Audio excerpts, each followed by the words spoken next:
Aston Martin had a phenomenal race in Brazil with Alonso finishing P3.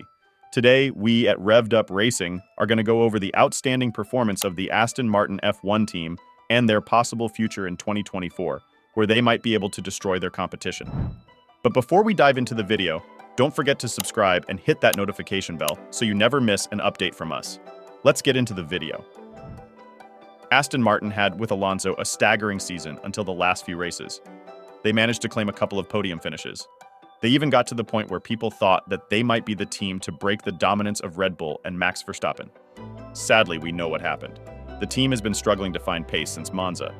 A reason for their slow evolution might be the lack of performance by Lance Stroll, who didn't help much with developing the car. This series of bad performance ended in the Brazil GP, where Fernando Alonso managed to finish in P3 and Stroll managed to claim 10 points, finishing P5 behind Perez.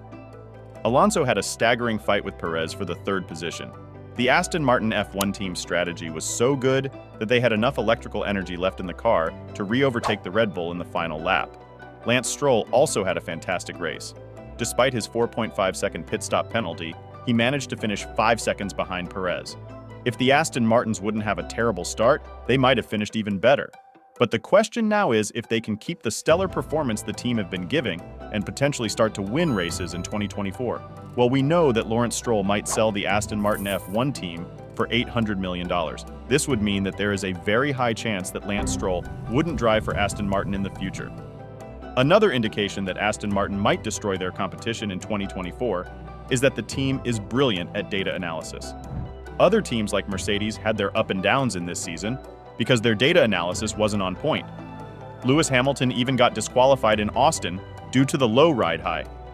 After collecting data about what they did wrong, they didn't analyze the data well enough, which led in Brazil to a lack of pace because of the too high ride high.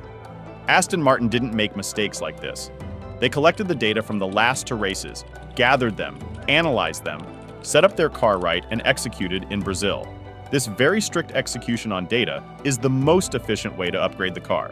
This might lead in the upcoming races and the 2024 season to an outstanding performing car, which may let us question if the dominance of the Red Bull ends in 2024.